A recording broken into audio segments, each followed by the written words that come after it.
Well, I have a lot of people here that if you'll grant me the patience, I need to, kind of formally say hello to this morning. Commissioner Pfeiffer, it's always a pleasure. Good morning, or good afternoon by now, I guess.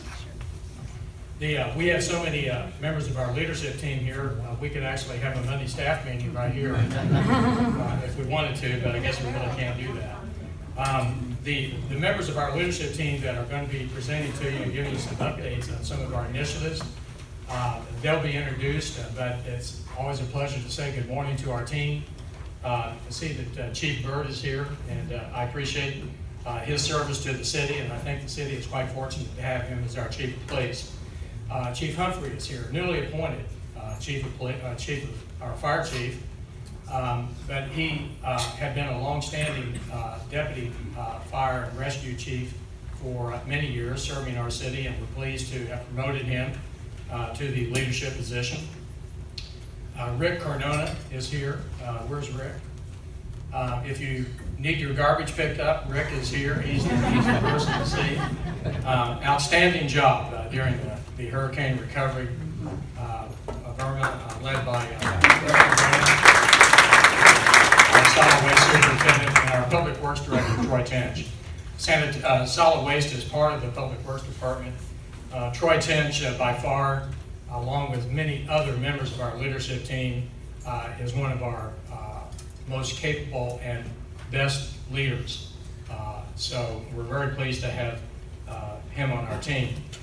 John Murphy, our city attorney, is here, always giving us extremely timely advice, wise advice. The meter is not running during lunch hour, John. I just wanted to check, as I know the budget is a concern. Okay. All right, and then Vanessa Castile is here, our city clerk, so we say hello to her. Michelle Stainer, our director of executive services. Michelle is here. The Cal Bowen, our chief financial officer, who has served our city for 38 years in a key position, he's here. And as I said to him earlier, he's having to listen to me speak at noontime, and then he has a full afternoon of me. So by the time he is ready to go home, he's either going to have a Bud Light or he's going to have something stronger. And Rep Killigrew is here, Sam Killigrew. We appreciate his public service. And what I appreciate, one of the things I appreciate the most about Sam is that he was a utility contractor that those of us in the public sector could always rely upon. He was responsive. He always got the job done for us, and wasn't always worried about the bottom line. It was, okay, tell me what we got to do and let's get it done. And his company always came through, and I was always very appreciative of that, because whether you've got a planned project or whether or not you got a crisis, it was always a good feeling to see him out there and his company out there restoring the right of way and doing the things that need to be done. So the first part of this presentation, I'm going to spend a little time kind of giving some observations about the first 6 months of being city manager, about our community, and then our excellent team, our assistant city manager, Michael Stavres. Very proud to serve with Michael. He's going to give you an update on the capital projects that are underway. Merle Bishop, whom I've had the privilege of working with over the years as growth management director, as transportation director and county manager. Merle has done an outstanding job here, and you can see the fruits of his efforts, the most important, his intelligence, and the way that he has guided his staff and developed his staff and worked with the partners.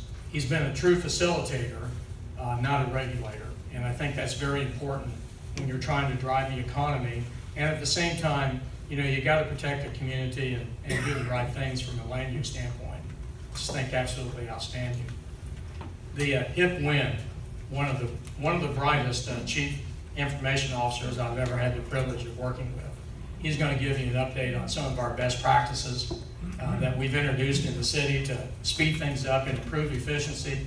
Kind of give you an update on the dark fiber fund. And Donna Sheehan, assistant to the city manager. Donna has really stepped to the plate, being an excellent communicator, helping to develop some really good messages for us to stay on beat to communicate with our neighborhoods and our business people about the status of some of our capital projects like South Central Avenue, or the South Central Park project, I should say. And she's done a very good job keeping us up to date with respect to many of the legislative issues that we're going to be confronted with during the year. So Donna, really appreciate the contributions that you've made to our team.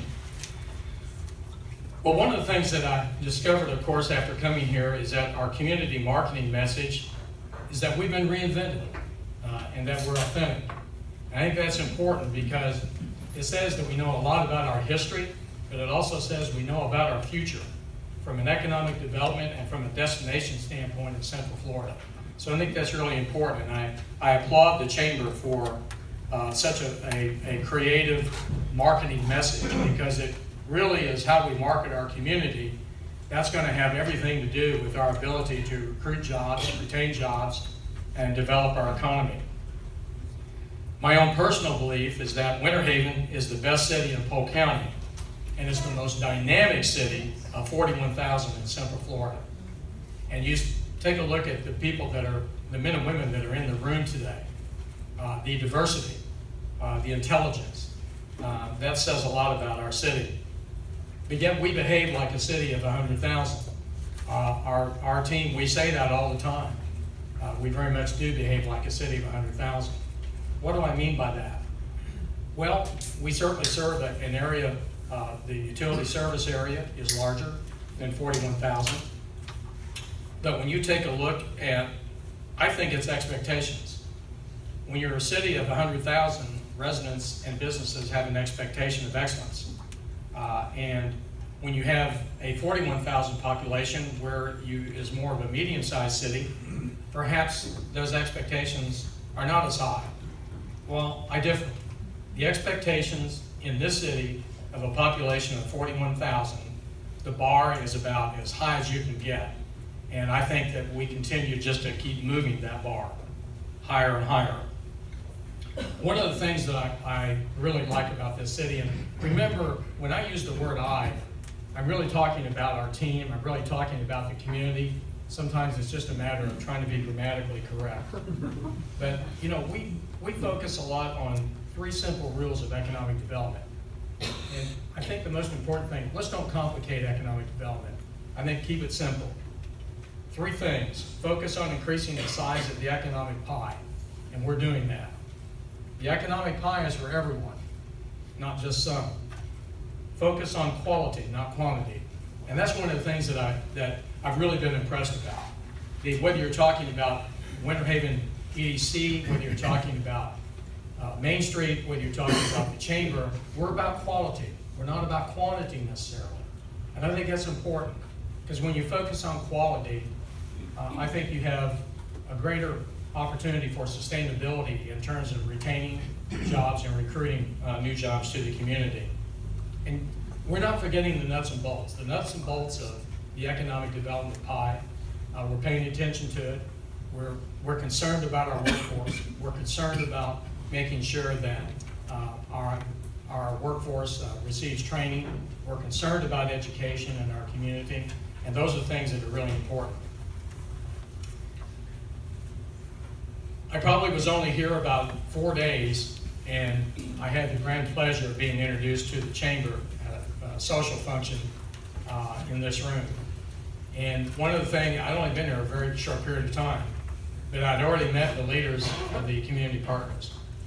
Anita Strang, the CEO of Main Street, he is here, always a pleasure.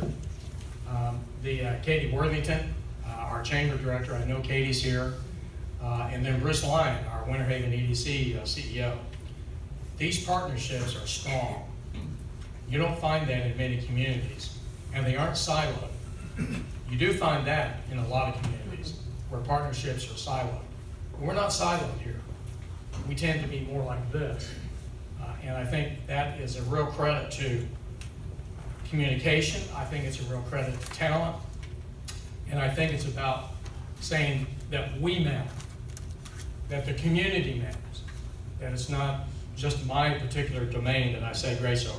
So I think that these partners have been very, very strong, and it's a good thing. Our city commission, I think more and more wants to focus on steering. They want to set the priorities, and I think they want to let the city manager and the leadership team do the rowing. Go get the work done. Take care of patching the potholes. Do it in a timely fashion. Make sure we have safe drinking water every day. Make sure we're protecting the environment. The wastewater treatment plants are operating. Make sure the parks are clean. Make sure that the Southwest complex is open. Make sure the Northeast complex is open. Make sure we have excellent events so people can enjoy themselves. Make sure the parks are clean. Make sure that the garbage is picked up. Make sure the potholes are patched. So that's a lot about rowing, and they'll steer. They'll help set the priorities, and then we'll put a spending plan together around those priorities. Winter Haven, I think, to be successful in the future, we got to continue to be a vibrant business community. Attract, cultivate, and retain small to medium-sized businesses, I think, is going to be very important. We've done that. You're doing that. Keep it up. And bring only the best and smartest millennials. That's very important.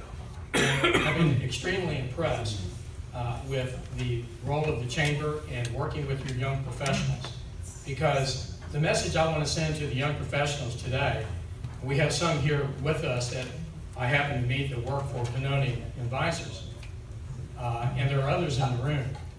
Working in the public sector is a good thing. Working in the public sector can be a very, very successful career. So I encourage you to always look our way. When you graduate from college, I always encourage you to come work with us. And one of the things that we want to do a little bit more of in our city is create internships. But we want to create some internships not only for the students that are graduating from college, but in high school as well. That's really important. Long time ago when I was a kid, I worked in the sewer department in my hometown. And that was quite an introduction to life. I was 17 years old, 18, getting ready to go to college, and I thought that was pretty cool. But I learned a lot about teamwork. And the men that I worked with were, 50, 60, maybe 40, but going on 60. And I haven't met kinder people than I did when I worked in the Vincennes Sewer Department. So I learned a lot about teamwork, I learned a lot about life. And I tell this story a lot. There was a gentleman named Benny Benjamin. He owned some motels around the city and a couple of bars. He was a backhoe operator, independent contractor. And boy, could he operate that rig, I'll tell you. So one day, I thought, I'm not going to do this forever. I don't need to worry about this. My mother's in politics. She holds office. I'm protected. So I was not really doing what I was supposed to be doing. And so he said, Herr, he said, you can make a decision right now. He said, you may not want to do this the rest of your life. But he said, as long as you're here, he said, you need to get off your rear and make a contribution. And I'll tell you what, that stuck with me all my life. And so I'm a better person because that particular individual said something to me that I really needed. So I'm not here today to lecture. I'm just here today to share a life story and say that come to government. Private sector is great too. Come to government. It's an excellent career. Okay, doing a great job cultivating future leaders. I can't say enough about that. We've got a lot of rock stars here. And, Polk State College, what a tremendous institution, Florida Calling. One of the things that I've been very impressed about is the Winter Haven Chamber leadership and your director and your board willing to take positions that will move the city forward, move the community forward. And one of the things, I step back and think about this, and centralization of the Polk County school system, where all decisions are made in Bartow, has served the city, or has served the county, well over the years. But one of the things I realized as being county manager and transportation director in the county and working for the county for 12, 13 years, this is a big county. How do you get everywhere? How do you do everything? Well, I'm beginning to believe now that decentralization is probably the right thing. And so local control is not just local control at the city level versus Tallahassee. Sorry, Representative Kilgore. I had to get that in. But local control has to do with your community, and it has to do with caring about your community, and it has to do with making sure that everybody in your community receives a quality education. And so I think I've come full circle and recognize that I think Winter Haven is on the right path. Don't give up. Don't give up. Keep going. Don't let anybody say no to you. Keep going. Now, it's a pleasure to introduce Assistant City Manager Michael Stavres to give you an update on capital projects. And then I'm going to close with, well, Mike, you've been here 6 months, but where do you want to go in the future? T?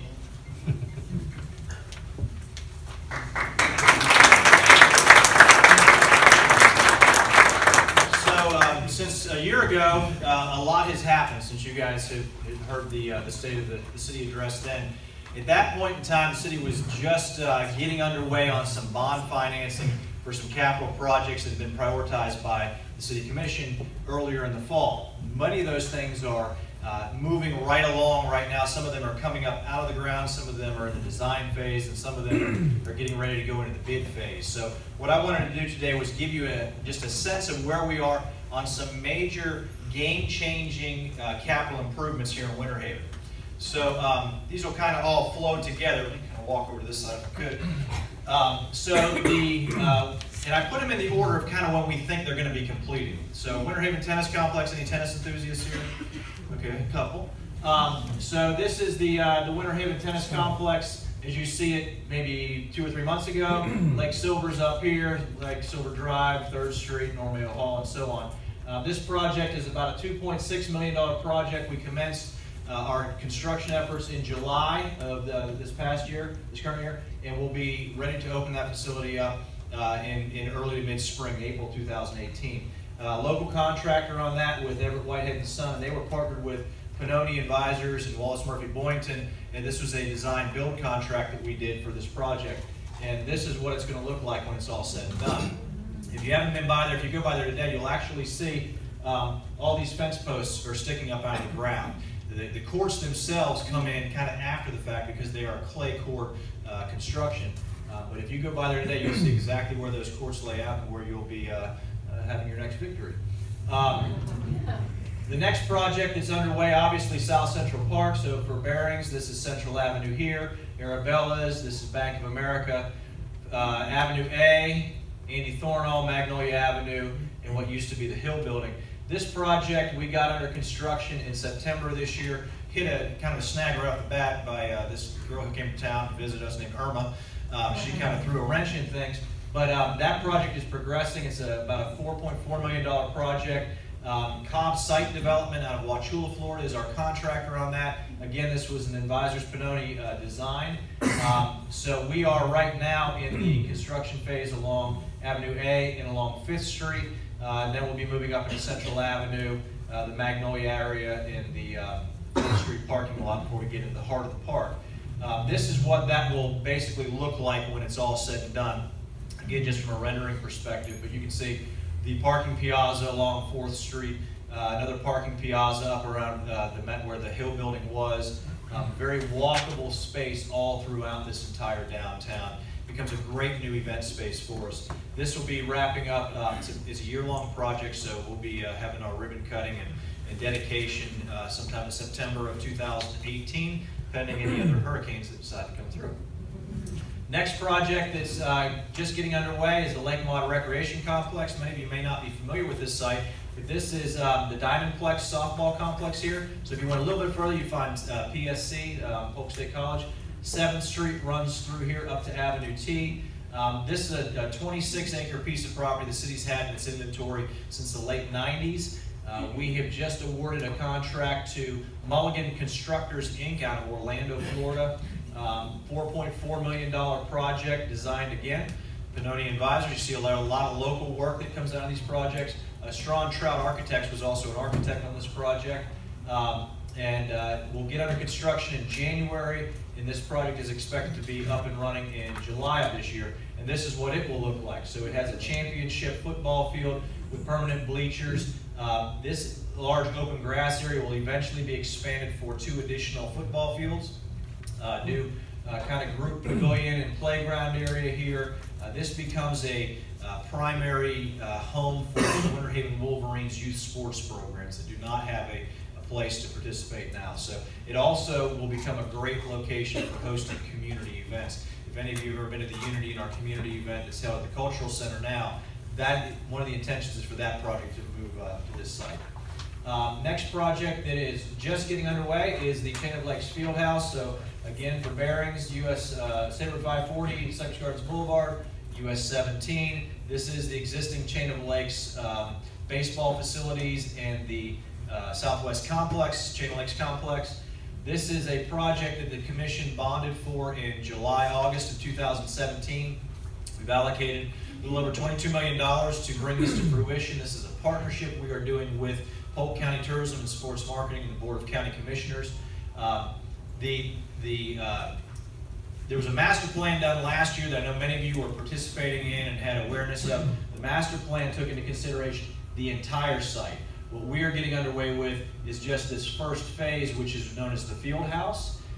So we have just signed in late November of 2017 a contract with Strong Trout Architects out of Lakeland to be our design firm for this project, and a contract with Rada Construction and Everett Whitehead & Son is in the negotiations right now. They will be our construction manager at risk on this project. So just for your benefit, what that means is we actually bring on our architect to design the project, and the team that is expected to be able to build this project at the end of the day. We bring them on at the same time, and they work together to make sure that the design methods, the construction methods, everything is done to ensure efficiency of the delivery of the project and the budget for the project. This has to be up and running by November 2019. And it will take us every bit of those 2 years to get it there. And this is what the rendering that came out of the master plan looks like. I will tell you that we are working through schematic designs right now. We met, Chamber was a part of this on Tuesday, I believe it was this week, along with many of our stakeholders who use the building. And this design is getting modified, so look for early January to see the official schematic design as we present that to the City Commission. 7th Street, I'm sure you've heard of that project through the Chamber of Commerce. So for bearings, again, this is Lake Howard up here. This is Lake May down here. This is the 7th Street corridor all the way from Avenue G, which is beside Andy's Igloo, back up to the Women's Club, which is the beautiful pink building on Lake Howard. Our intent here is to redesign this road to a complete street project. This is anticipated to be just shy of $4 million once we factor in all of our construction, engineering, and inspection services. We expect this to go to bid for construction in early 2018 and go to construction sometime late spring. It is a 1-year project designed by Civil Serv. We do not have a contractor yet, but this is kind of an imagery of what 7th Street is intended to look like when it's said and done. Walking path on one side, sidewalk on the other, drainage swales, a much refined road that is properly crowned and is actually enjoyable to drive on. The last project I'll touch on quick because I'm getting cute and my time is up, is we are working on a skate park project for Winter Haven.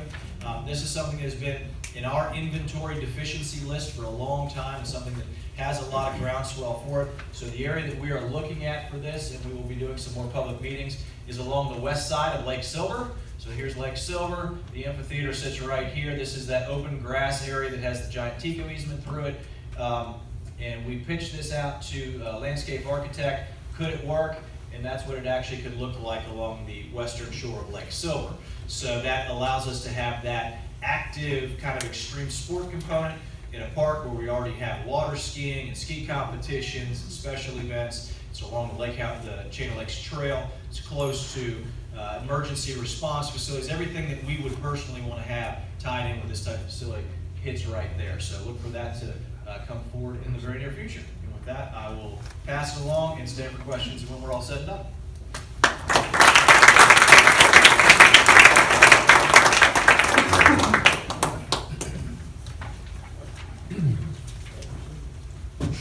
Well, I've been saying for a little over a year now based on my observations of everything that's happening in Winter Haven, that I thought that we were the fastest growing city in the county.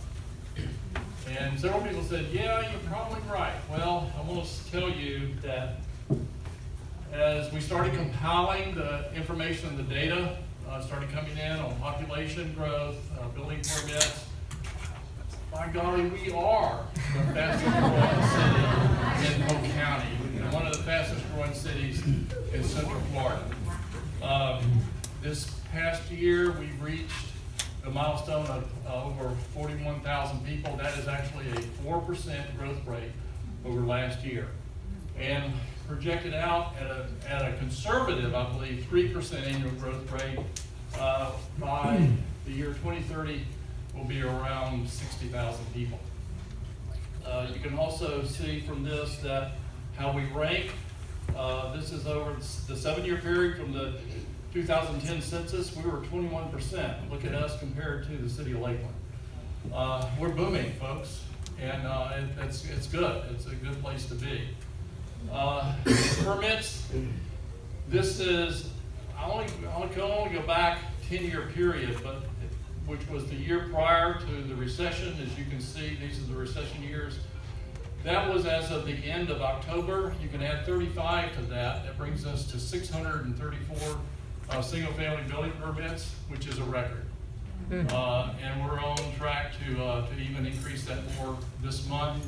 I was talking to Joey Murphy, our engineering services director, of all the single-family homes, lots that are coming on, and we're low on inventory, but there's more that are coming. So we're definitely booming. Another indicator is economic growth. You can see the ad valorem tax increase based upon all the growth, particularly commercial growth that's occurred. And I think it's significant to see what's happened within our downtown community development, redevelopment area and the Florence Village community redevelopment area. Well, the growth has been happening sort of in spite of ourselves. And the reason I say that is sometimes we sort of get in the way of what can happen. And we started realizing that there was some regulatory obstacles that were creating problems for us. And so over a year ago, we took a hard look at our downtown commercial. We decided there are things we could do to improve development of our downtown commercial zoning district. So, and this is primarily the area between US 17 and 1st Street, and then on the north, like Silver and City Center on the south. So that's that area. So we decided to increase the density so that you could do higher density. There are already some exemptions for things like parking and landscaping and stormwater that exists in that area, so it makes it really, there's an incentive for people to come into that area. So we did that, and we think that has spurred some additional interest in downtown and what's happening. We went further than that. We also realized that our office professional district created some obstacles, particularly because there was some properties in that district that could not develop for residential or mixed use. So we took that district and took it to the city commission and got them to approve a change, and that is we no longer have office professional. It's now a mixed use land use district, MX. It allows residential, multifamily residential, and commercial. Somebody asked me, can you do a live-work unit or live-work place in that area? Absolutely. And that is what we want to see, and we've already seen results of this with some real estate transactions. This is the areas around the periphery of our downtown, particularly on the west side of 17 and the east side of 1st Street. We've seen some real estate transactions happen, I believe, in response to this. We also wanted to address the R4, the residential R4, which is primarily that Howard Oaks area that T. Michael talked about with 7th Street. This is that area between 7th Street and the lake. And the size of the lots were just too small for what was required in the R4, as well as the R4 didn't allow any mixed uses. So we changed that to reduce the lot size, and we also introduced the ability to do professional offices in that area. And we've seen real estate, I think, transactions in that area, and we anticipate that growth is going to start really happening in the Howard Oaks area. I think, particularly after the 7th Street project is done, I believe that area is going to be Winter Haven's version of Lake Morton in Lakeland or Hyde Park in Tampa. You can name numerous areas that have been very depressed in terms of housing and real estate. I believe that area is primed to really take off. The other area, the last area that we addressed was our R3. We wanted to create the ability to do more redevelopment and infill development in the R3, so we made changes in that area as well. Another program that we embarked upon in terms of trying to create incentives for our development was looking at what we could do in terms of economic incentives, and particularly within the community redevelopment areas of downtown and Florence Villa. And so we brought to the City Commission a proposal to implement several economic development incentives, and we created 5 programs. In these areas, any new development, redevelopment pays additional taxes based upon the increment or the increase in taxable value that they bring. So once you build a new development, that increased taxable value or that tax increment that's paid goes into a special fund that can go back into that area.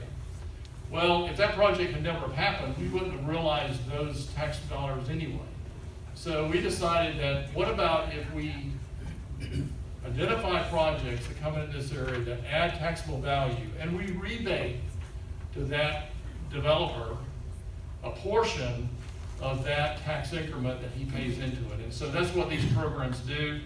The largest one is the Real Estate Development Accelerator that basically rebates 50% or 60% of the tax increase for projects that increase the taxable value by $5 million. A great example of this that has utilized this is the Bond Clinic project. Came in under this program. The next one is the Housing Investment Program. We have approved, and this is based upon market rate housing units that come in. The city's approved 128 new residential units that will be being built, I believe, early this year in downtown Winter Haven. The Facade Exterior Improvement Program is a rebate based upon facade improvements. A good example of this is the Steve Kosher building. We call it the Magnolia building, which is on Magnolia Avenue right in front of Andy Thornall's. Great work he's done on revitalizing that building. And then commercial redevelopment, 50% tax rebate. A good example of this is the Taylor Hotel that was approved. And then this is the 5th program. Nobody's really utilized this program yet, but I won't go into the details, but it's in your handout there. I just want to give you a sampling of some of the projects the past year that has happened downtown. Of course, City Pay office building that's occupied the Security Square. This brought a lot of employees downtown. You can see the others there. I put the Taylor Hotel there. A lot of people have been questioning that. They've been making progress. That is still a project that's moving forward. I think we'll see more activity after the first of the year on that project. The Howard Oaks neighborhood I've already talked about, and then some of the other things. One of the things that's really happening is the expansion of the medical center and what's happening there. Harmony. A lot of people have heard about this. I had a conversation with the project engineer Tuesday. This is definitely a project that is moving forward. We hope to see first phase plans by the end of January, I'm told, from the project engineer. So we're really looking forward to that project coming online. The hospitality that's happened out on the boulevard, of course, with the bringing Legoland into the city, I think has made a significant, given us an advantage, an opportunity to have additional hospitality development. Courtyard Marriott is currently under construction on the boulevard. And in addition to that, there are 2 hotel sites, 2 other sites that have been, the real estate has been, transaction has been made. They're now owned by hotel developers, and we expect to see at least 2 more hotels coming online next year. One of the things I put on here, another project that you may not be aware of, is Preserve at Lake Ashton, and that is a large mixed-use development that's going to happen on the eastern end of Lake Ashton that was already approved for an adult living facility out there, and that should be starting next year. And then these are road projects, some state roads and city roads that will be happening next year. So with that, I'll turn it over to Hiep.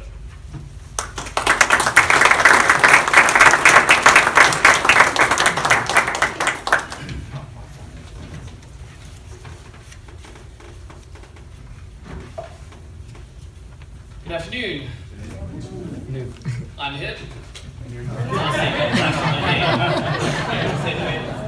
I had 233 best practices go through, but for the sake of time, I only have 3 that I'm going to present. So, and actually, the first one's fairly easy. Try to get the finance director to speak in front of you. Too bad that I was hoping that Cal was going to speak, because whatever you say is going to be exciting after the finance. I apologize to any finance. You don't want your finance to be exciting. You don't want them to be saying, "Hey, let's buy cryptocurrency," right? You want finance boring. All right, so I'm going to cover now 2 best practices. I'm going to give you the first one.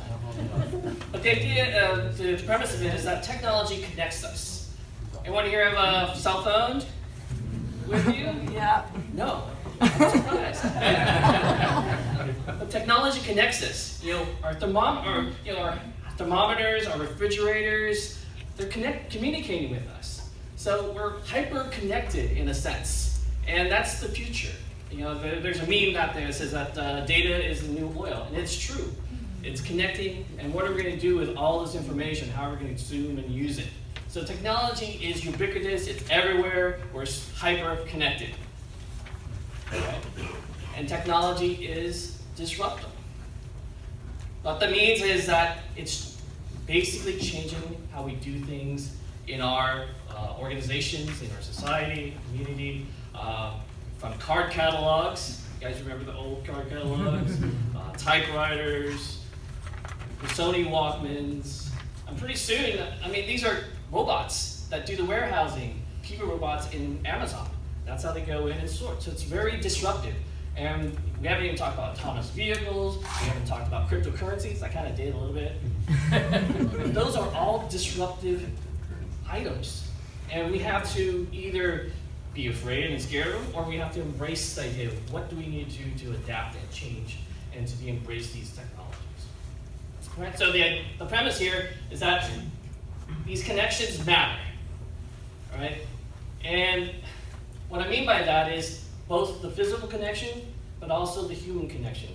What we learned from a lot of cities that are doing smart cities, that are really on the cutting edge of that, they tell us that technology is really just 10% about technology, and it's 90% sociology, or about people, and how people adapt and change. Because you got to change their mindset. You know, you can have the best cryptocurrency in the world, but if they don't realize what's the value of that, then that's for naught. And so that's really one of my toughest jobs, is once I realized that, connections matter, both in physical connections, but also in the human connections. And that's partly why we're here. All right, so I'm going to talk about 2 best practices in the city. We have a dark fiber enterprise. Everyone knows what dark fiber is, right? That's what you take to be regular? No. No, dark fiber is excess fiber. When we go in, one of the things that we need to do is I need to connect our city facilities together. I need to transfer information and make those connections that make us more efficient and operate better. Dark fiber is excess fiber that we could lease out to service providers. So we don't provide the service, we don't bill you, we lease it out to service providers. Service providers then lease it out to large businesses. This is an example of what that dark fiber looks like. It's underground. We don't have an electric utility, so I don't have 300 miles like Lakeland or 120 miles like the city of Bartow. But all of our fiber is underground, resilient, super high, capable of super high speeds, One of the reasons why we're able to open up our library and city facilities one day after the hurricanes, our fiber was not touched. It was underground and protected. So very valuable for organizations transporting a lot of data, right? And so we actually go in and pull the fiber. Those are our interns or new employees. That's what the fiber looks like. And our dark fiber enterprise, again, it's excess fiber. We start out at 10 gigabytes. And so how fast is 10 gigabytes? Remember Spaceballs when they go and see Plaid? That's how fast it is, right? You can transfer a high definition movie in about 8 seconds. We currently have 10 fiber releases, and we're generating about $128,000 in annualized revenue. What does that mean? Unlike other communities, we're able to go in and not touch taxes or the general fund and be able to generate revenue to help grow our fiber enterprise. Now let me show you one of the big projects that we have. It's a collaboration with the Florida Department of Transportation in terms of Take Once. So we hired some fiber consultants, and they realized there's a lot of fiber in Polk County that you don't realize. A lot of it is in Lakeland, over here.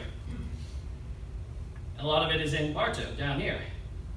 Now, we don't have that much fiber. We actually only have 5 miles of fiber in Winter Haven, but we were able to leverage that fiber to generate revenue.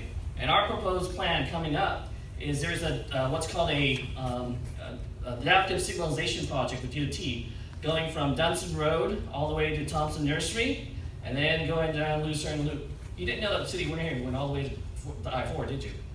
Well, not yet. Well, what this fiber does is allows us to connect the highest areas of growth and be able to leverage our investment to be able to go in and connect fiber, to connect our anchor institutions, connect our cities together. I just came back from a meeting earlier this morning. We're trying to figure out how to connect our cities together, connect to Polytech. Remember my best practice, connections matter, right? The fiber is not only a means to transfer data from one place to another, but it is actually the infrastructure for innovation, for economic development, for better schools. It's one of those things. It's the infrastructure for our future city. So we're aggressively trying to go in and expand our fiber optic. So we only have 5 miles right now. We have 20 miles of conduit without fiber, and we're going to expand 30 miles. So from 5 to 60 miles in basically a year or two. We're going to see that. Proposed. All right. The other best practice that I have is it's about our internship program. We won the Association State Technology Award and Government Technology Award for Technology Achievement for our internship program, and it's called Breaking Awesome. Any fans of Breaking Bad? Okay, so this is the opposite. So Breaking Awesome is where you have a chemistry teacher and he makes bad choices, slippery slope to meth lord, right? That's not what we're trying to do here. It's the opposite. What if we could teach these young kids to make conscious decisions to be awesome? Imagine the trajectory that we would go. Now, we started this recruiting high school students, and they become college students. The left came back, and we are actually hiring our internships from this program because we realize that we've technically groomed them in terms of what we're looking for in terms of future employees. Creative, human-oriented, not only just the technology side, but that human side, to be able to go in and navigate through that 90% of that sociology. How to make people feel comfortable with the technology engaged in. That's not something that they teach you in school. So let me show you some of the pictures. So besides the tech side, they're pushing virtual reality programs in the library, but also we're actually going to do a cryptocurrency series to teach people about crypto and why that's going to be disruptive. So they're kind of R&D. They connect to the community. We provide free tech help at the library. A lot of shows connecting to different parts. We have as you know, it's a drone program. We teach the kids and show them about drones. GIS Day at Polytech.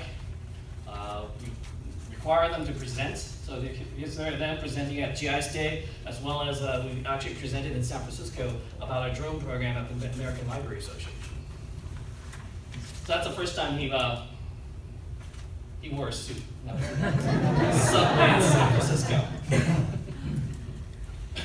And this is basically, this is is Logistics Parkway with the rich. No, I'm just kidding. That's actually the Himalayas, and I was going to talk about how the monk was trying to make changes in the world, and he just realized that if he only changed himself, he could change the world. And that's because we're a hyper-connected environment, not just technology, but the fact that the connections we make, and that's where the innovation occurs, is our collisions from a human scale. So very similar to how the fiber is the infrastructure for the future in terms of technology and innovation, the internship program is part of our effort in terms of making that human connection, because those connections is the infrastructure for our community, and that's what we're trying to build here. Thank you.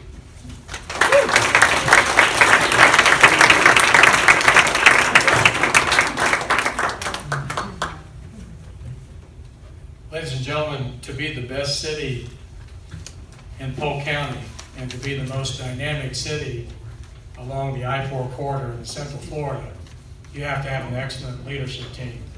And I think that all the members of our leadership team that are here today that haven't spoke, and those that have just spoken, are proof that this city is poised for the future. And I want to give this leadership team another round of applause.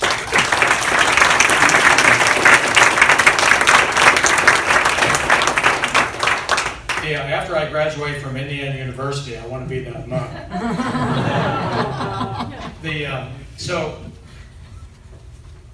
Well, actually, you know, when you're raised Catholic, you play priest all the time.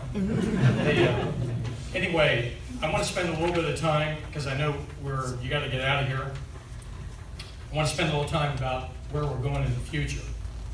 And I want to apologize to our leadership team, because I haven't had a chance to kind of address all of you about this, but we'll have plenty of time. In January, we're going to do a strategic doing session, and we're going to focus on what's the mission of city government, what is our vision, and the organizational values that we think are important: respect, integrity, stewardship, those kind of things. What values are important that we must demonstrate every day, and that our employees need to demonstrate every day so they can excel and so that we can excel as a team. So we're going to be talking about that. We're also going to be identifying key result areas that are very essential to the future of our city, so we can continue to be a success, but even to be even more successful in responding to our challenges. We want to come out with bold ideas for improving customer service, increasing efficiencies within city operations, and behaving even less bureaucratic. We have got to implement a formal, and I say legal, succession planning process, because we are going to be losing a lot of key members of our leadership team in the next few years, in some cases 18 months. And so the question is, do we have the depth, and have we prepared those future leaders to be successful and to rise to the occasion? This is very important, and this is something that we have got to come together and address as a team as part of our strategic doing session. We're going to expect our leaders to at least develop and execute 5 best practices every year. And we're not going to stop with 5. If we can get 10, we'll take 10. But the reason I say that this is important is that we must always challenge the status quo. We must never accept the status quo. Because once best practices get adopted, sometimes they become the status quo. We must always, always challenge ourselves. If we're going to be leaders, we have to be prepared to accept new challenges. Otherwise, we're going to be followers. And this is not a city that wants to have leaders who are simply followers. As part of implementing that succession planning process, we've got to take a look at our workforce and say, what's our workforce going to look like in the next 10 years? Not just in the next year, but what about the 10 years? What about in 10 years? What is our workforce going to look like? What kind of education do we need to have? What kind of skills are we going to need? What are going to be those really important jobs that are going to be competitive, that are going to help drive the public sector economy? Those are the things that we have to focus on as a team. We want to focus a lot on processes, processes that improve efficiencies and benefit our customers directly. We have to have best practices in place that benefit the citizens first, not the bureaucracy. One of the things that I think we will believe is more important, or will become more important, I want to see us create an entrepreneur collaborative initiative which provides employees an opportunity to recommend organizational improvements that create efficiencies and positively impact our citizens. And what do I mean by that? Well, best practices that save time, materials, labor, energy, eliminate duplication, unnecessary procedures and paper, upgrade tools and materials, eliminate bottlenecks, delays, and improve processes, reduce costs, downtime, waste in operations. More importantly, improve service to our investors. Who are our investors? You. That's what we think is going to be really important for the future. And I want to take that a step further. And this is really kind of a chapter out of a gain-sharing concept that you will find in the private sector. I want to see us have a best practices lab where we can think and behave more like entrepreneurials in the public sector, like the private sector encourages. And what that means is that we'll create an opportunity where you can pitch your best practice. And if your best practice gets adopted, then you should share in that gain. Give you a case in point. We implemented a concept similar to this in Polk County government. And 5 solid waste equipment operators came together as a team, and they came up with an idea about how they could improve efficiency and how they could spend less time digging those cells and doing a lot of excavating, and how they could save time, and how they could better pinpoint where they needed to be. And so they came up with that GPS units ought to be installed on the excavating machinery. That saved time and money. That produced a value of $25,000 in savings. And so out of the solid waste fund, those employees got to share an equal amount of that $25,000 savings. So in some respects, it's like a bonus. And maybe it replaces our sick leave buyback program. Now, leadership team, don't take that for granted and take that back to labor unions and get everybody all shook up. I'm just saying that there are different ways of doing things, and we've got to think inwardly, and we've got to be bold in terms of some of our initiatives, because we want to continue to be the best city in Polk County, and we want to continue to be the most dynamic city along the I-4 corridor. So the goals of those best practices: improving service to customers, reducing cost operations, adding value to a work unit process that improves efficiency by using technology. Create a one-stop call center. This won't happen overnight, but imagine this for a moment. I can call one number and I can communicate that a pothole that I've been driving over needs to be filled, that a traffic signal is not working properly. I've got a stop sign down in my neighborhood.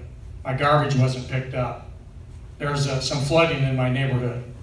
A one-stop call center where we are able to take that call, transmit that service request electronically to the correct department, and then furnish some reporting that shows what those results are. And we can do this when we consolidate many of our city operations in the Normail Hall. This can be done.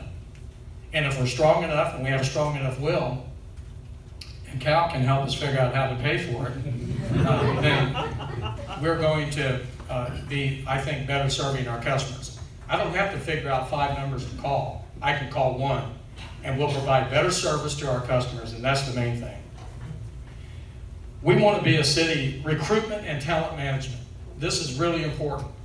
We're moving away from, it's personnel. No, it's about talent management. And so it's about talent recruitment, selection, and we want to be known as a city, we want to be known as a city that hires only the best. We want to be the employer of choice. For people that want to work in the public sector, we want them coming here. We want the best and the brightest, and yes, we're going to have to pay for it. Because do you want excellence or do you want mediocrity? And I submit to you that excellence is the better choice. If you want to continue to be the best city in Polk County, and if you want to continue to be the most dynamic city along the I-4 corridor, investing in excellence and versus mediocrity should always be our choice. I think we need to have more neighborhood discussions. We need to find out what's going on. What are people thinking in our neighborhoods? We need to identify more neighborhood leaders and kind of have a more formal process where we're engaging, talking, communicating, and we're solving problems. But that we're solving problems together, that we aren't doing things to people, that we're working with neighborhoods to help them take their neighborhoods back. And the neighborhoods will be stronger and better in the future with less government. We're going to engage in conversations with our employees. We don't want to be leaders who only see employees when it's time for a dismissal. Think about what kind of a leadership team we would be if that's all we did. Can't do that. We're going to start with city stuff matters. When we get our mission statement for the city and vision and values developed, and we take that to the city commission, ask them for their adoption, we will take that to our city employees, and we will talk about the importance of the mission of city government, our vision, and our values. As part of City Stuff Matters, we're going to talk about best practices. Make sure that everybody's on board, that they understand about what best practices mean and why they're important. We're going to give our employees a budget overview. Our city employees are our ambassadors, but they are citizens, they are voters, and they must understand what all their money that they pay in taxes is going for. I think if we have a more informed workforce, then we're going to have a more informed citizenry as well. Most important, we're going to listen to what our employees have to tell us and what they want to talk about. And so we're really looking forward to starting this. We started opportunity days, what I call opportunity days, where you get out and you ride with your employees, or you go to their offices and find out more about what they do and why they do it. I think that's important because employees want to know that their leaders care. That goes for department directors too, to do the same thing. My first opportunity day was code enforcement. That was that was a great day for me, a great morning. I learned more about the opportunities and challenges. I learned the frustrations, some of the red tape that we have to deal with, that maybe that could be some of the bottlenecks that we address, and that we already have. But one of the things I really like to see, if we're going to clean up our neighborhoods, if we're going to really deal with dilapidated structures, then we got to take more of a comprehensive approach and not a siloed approach to code enforcement. Do we have the money to hire 10 code enforcement officers? No.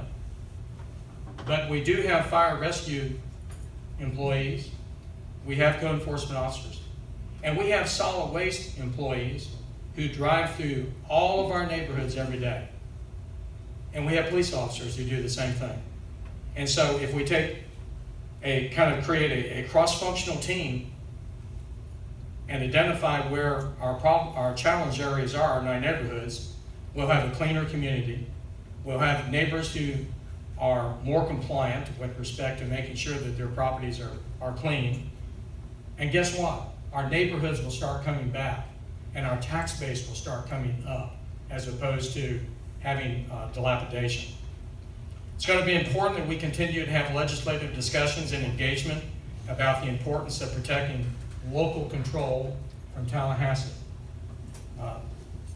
I don't want to get on that too much because that's just going to, people get upset about that, but doggone it. Let the legislature take care of the things that they need to take care of, and let local government take care of what it's vested to do. And just let me give you a couple case in points. Increase funding for your state road system. Okay? Focus on your road system. The focus on the Medicaid issue, okay? The quit passing mandates on the local government. Let me tell you something. Every time the legislature says that there's going to be 3 new judges in your county, guess who gets to pay for that freight? County government. Do they get money for it? No. So why do we do that? Why do we do that? Economic development is important. And if the legislature needs to have a little more introduction as to what a successful economic development program can be at the state level, go to the state of Kentucky. The state of Kentucky has one of the most progressive economic development programs in the nation. Get on their website and take a look at it. So, the opportunities and challenges. Develop a multi-year financial sustainability model tied to budgeting. We have to do that. That's something that we've got to do in our city, and we're going to be embarking upon that. We're going to focus on a city culture on serving citizens first and not the bureaucracy. That formal succession planning, like I said, got to be done. Brand our city government as the public sector employer of choice. That is the difference, again, between excellence and mediocrity. Attracting greater diversity within our city workforce. We need that. Continue to focus attracting on high-paying jobs to our city and retaining existing businesses. You know, that's the private sector. I think we're doing a great job there. Keep community partnerships strong, make them even stronger. Winter Haven EDC, Winter Haven Chamber, Main Street. As Anita is so fond of saying, Main Street is our stage, and indeed it is. Look at the celebrations that have occurred just in the last 3 weeks. Look at the storefronts downtown. Look at Central Park, how decorative it is, how beautiful it is. It's all about celebration. And then, of course, the Winter Haven Community Theater. Our Ritz Theater is a crown. It's a crown jewel downtown. I want to put this challenge out to the community. Let's come together and let's make sure that we fill the Ritz Theater 7 days a week. Winter Haven, I know you are proud of the Ritz Theater. It is downtown, it is on Main Street, and it needs to be filled, and we need to have events there. Let's go after it. Let's go after it. We want to explore the more potential for public-private partnerships to reduce operating costs and improve internal efficiencies, and that has to do with city government. Mike, what examples are you talking about?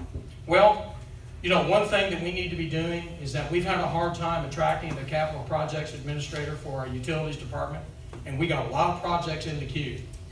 And by the way, we're looking for a utilities director, so if you know anybody that wants to be a utilities director, and you're in the private sector and you want to jump to the public sector, come join us. The opportunity is still there. But we can outsource that. Is it going to be more expensive? Yes. But I'm not that, sorry, Commissioner, I'm not that worried about the money. I don't mean it that way, but when I say I'm not worried about the money, I don't want to waste money, but you know, you can be more effective. And when you invest, you can be more effective, okay? So that's what I mean by that. So I think that there are niches inside city government where we could foster, you know, really more of that. Some future branding. I'd love to see an Office of Talent Recruitment, Selection, and Workforce Development, where we focus on helping our employees reach their fullest potential. A more focused recruitment, as I said, about retaining the brightest and attracting the brightest, and be the city of choice. Again, invest in people, greater diversity and talent. I'd love to see an office or a department of economic opportunity and entrepreneurial thinking. That may be a group of leaders who are focusing on permitting, land use, but most important, creating opportunities for business to be successful. Every citizen should be able to realize their dream of opening a business and being successful. But I think our team has demonstrated that they're doing that. It's important to be thinkers and doers. Facilitate first, regulate less. And something I've been giving quite a bit of thinking about is an officer of best practices citywide. Somebody that would be that innovation engine that would help us always think outside the box and to challenge that status quo. Always challenge the status quo. At the end of the crow, I didn't mean to say that. Quo. At the end of the day, as city leaders, we're champions for excellence. We must build a team for today and tomorrow, not just for next year. We must be bold, we must be creative, and confident leaders. This has been long. We appreciate the opportunity to appear before you. We look forward to another occasion. Ladies and gentlemen, you are the true champions of this economy, and you are the reasons why this city is the best city in Polk County and why we are the most dynamic city in Central Florida. I applaud you. Thank you so much.